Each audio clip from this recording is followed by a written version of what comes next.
I am white, and on both sides of my family, we do not have any massive generational wealth. My mom's father is the only one of my 4 grandparents who we got any sort of generational wealth inherited from. And 99% of the wealth that we inherited from my grandfather was from selling his house. My grandfather was born in 1926 in rural North Carolina, and he was a 6'3" white man with blue eyes. And other than being white, my grandfather didn't have that many privileges. He was one of like 7 children. His mom didn't even get to high school level education, and his dad never went to college. They were not privileged in most other ways that we define privilege, but he was a white male in a very, very racist country. What his whiteness allowed him to do was work his way through college. At the time, there were colleges that weren't accepting black people, and he was accepted to college as long as he could pay for it.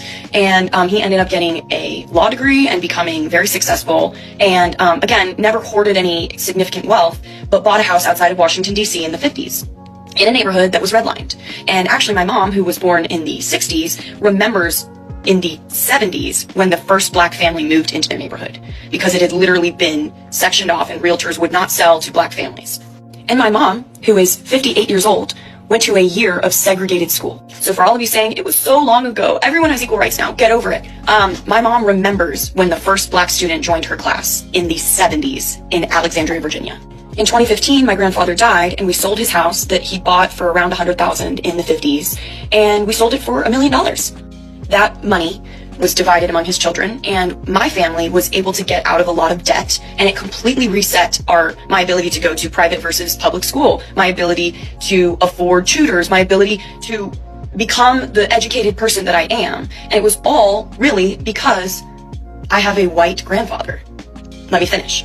Had my grandfather been black and had all of the other skills and background that he had, he couldn't have gone to the schools that he went to, he wouldn't have been hired in the jobs that he was, and he couldn't have bought the house that he did that, 65 years later, put his family out of debt.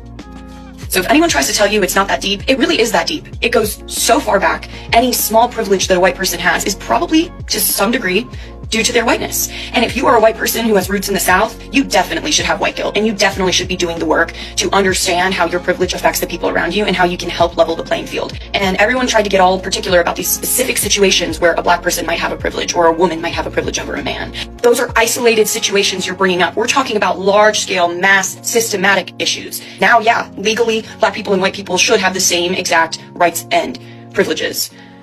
But they're playing catch up, because if my family, like I said, had been black, we would never have gotten out of debt in 2015. I would never have been able to afford the school that I went to and live the lifestyle that I'm living right now.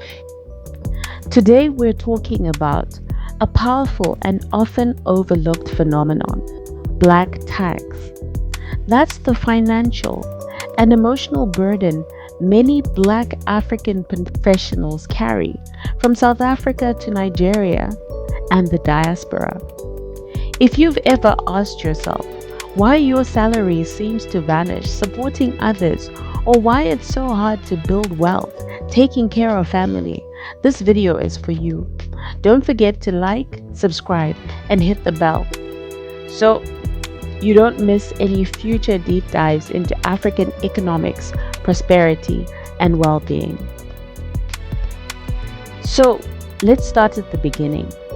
What is black tax?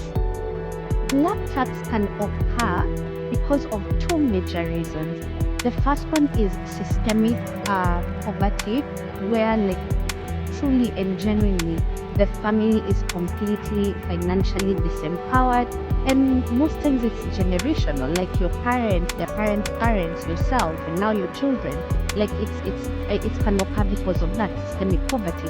So if you're the first person in that family to have gone to school or graduated or found a job, the family looks up to you. But the second reason can also be because of a family history of people who have over many years felt entitled, right, to receive handouts. Sometimes I think because of the emotional aspect of black tax and the family ties and connections, so many of us are not able to identify the difference between helping and enabling. And my advice has always been, keep the kind of black tax that you know is genuine helping, and completely eliminate and do away with the kind of black tax that is purely enabling. The term black tax originates in South Africa and refers to the financial support that majority black workers, especially professionals for higher income earners or people that went to university, provide to their families, often extended family, out of obligation or a deep sense of duty. It's not a formal tax, it's cultural, social, and economic. It includes things like paying for parents' utilities, siblings' school fees, hosting other family members, covering up for them after a crisis, etc. While rooted in traditional family values like communal care and the African principle of Ubuntu, it has another side. It has become a barrier to personal wealth building, freedom, and financial security. One thing that would never make sense to me is how, like, African parents, they come to the United States where they get a job, they have these kids, but all of their money and hard work is going back home to the people that are sitting there doing nothing. Okay, they pour all of their heart, all of their finances. Their kids don't even have the best shoes. They live in a one-bedroom apartment. They pour all of their funds into building a home back home that they don't even get to live in, that their family back home is enjoying. They're sending their money so that their family, their nieces and nephews can have the freshest shoes and the freshest iPads and the freshest iPhones and a nice house. Being established home with no work being put in, but then you look at your kid and tell them, no, I can't get you those shoes, that's too expensive. You should be grateful that you even have shoes in your feet in the first place. Do you see how that doesn't make sense? And then while you're still focused on pouring all of your all back home, you have not established anything here to give to your kids when it's that time. You have not worked on owning a home here, establishing a good home that your kids can have as a reliability. You have not worked towards your retirement plan. You have not worked towards your college, your kids' funds, but you're paying for other people's schools back home. So, why is it so widespread? Historically, inequality in South Africa, especially because of apartheid and structural discrimination, had entire generations of black families under very limited access to good jobs, education, and capital. So when one person made it, the family saw it as all of them making it and a lifting up point. Cultural expectations are also a problem. Success is not viewed merely as individual, but communal. If you succeed, you're expected to bring the rest along. There's pride in helping out, but also pressure. Let me talk about black tax. Who understands black tax? Do you know what black tax is? You know, in Nigeria, we have no social security system. So our social security system is based on who? It's family. How many of your family members do you have to pay school fees, help somebody with food, help them with hospital, and all that? How many people fall into that category here? You are helping God knows how many other people. There's nothing wrong with it.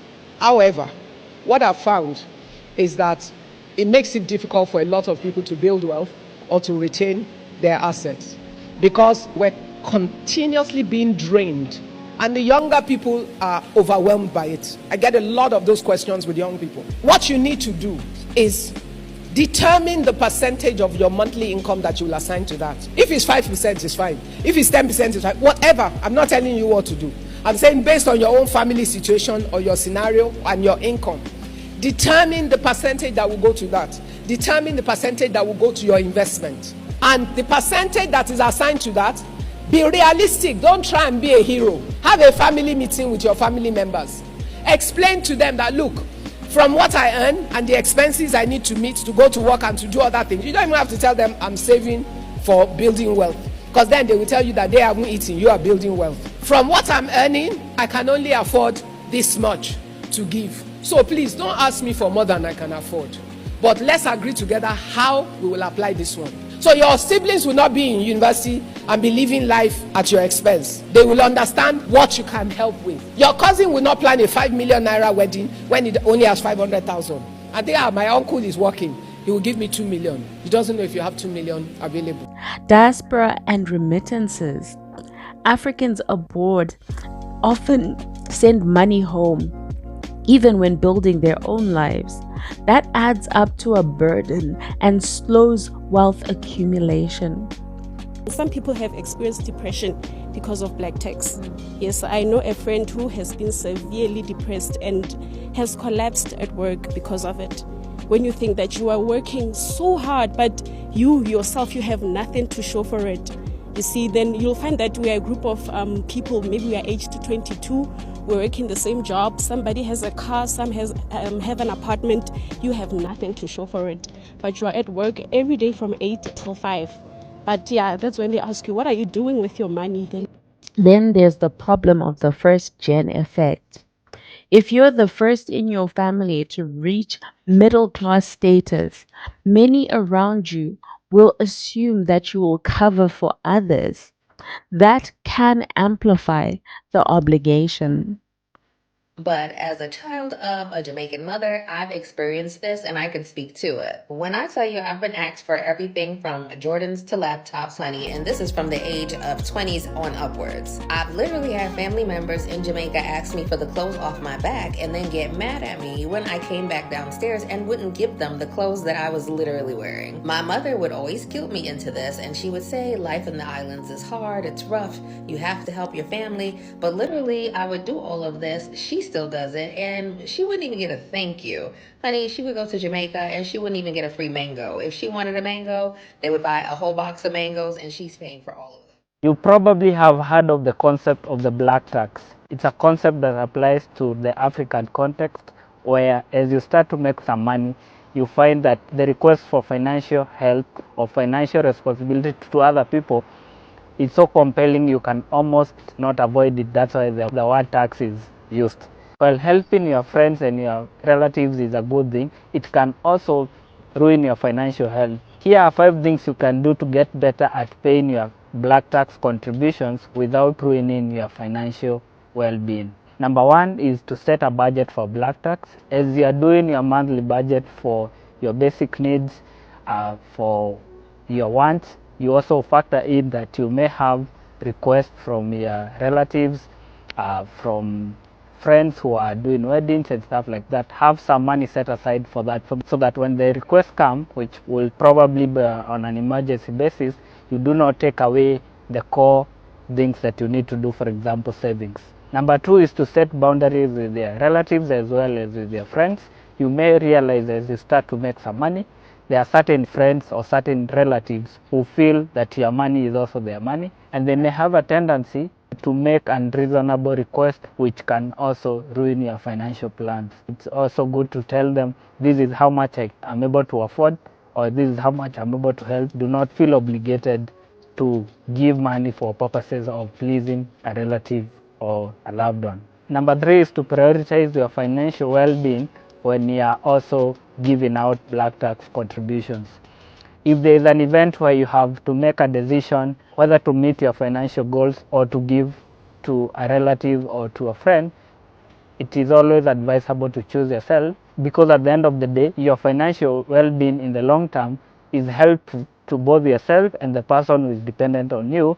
So that, for example, if you have some money today that you have budgeted to make a saving towards an investment that you really need to survive in the next 3 years, and you have this request that comes in and requires you to dip into the savings kitty or the investment fund to achieve that, it's advisable that you would rather forfeit help in these relatives today, so that you are able to sustain the help you can give them, say, for 3 years from now, when you have made the investment product that now is giving you more money that you can also help the relative and even other people. Number 4 is to collaborate with family and other like-minded people to structure out your way of giving the support to your relatives and to your friends.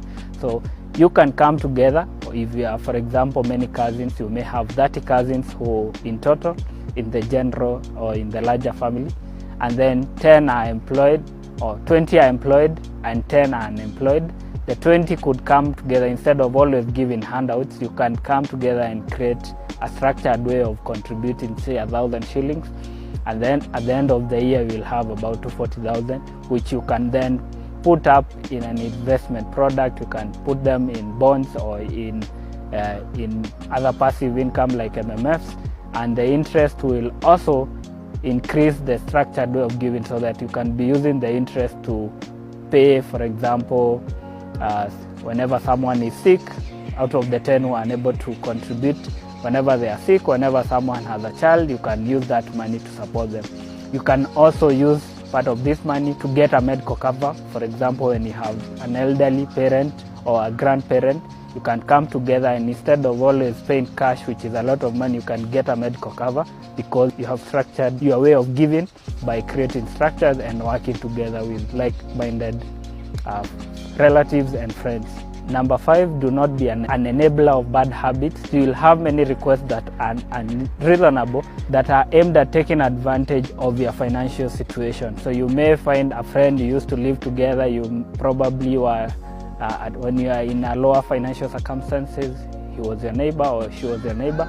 And as you start to progress, they start to see this is a cash cow. Anytime I need money to go drinking, I have this friend who is well off, and you do not want to aid that, because at the end of the day, you're not helping them. Thank you for watching. If you found this video useful, hit the like button and subscribe.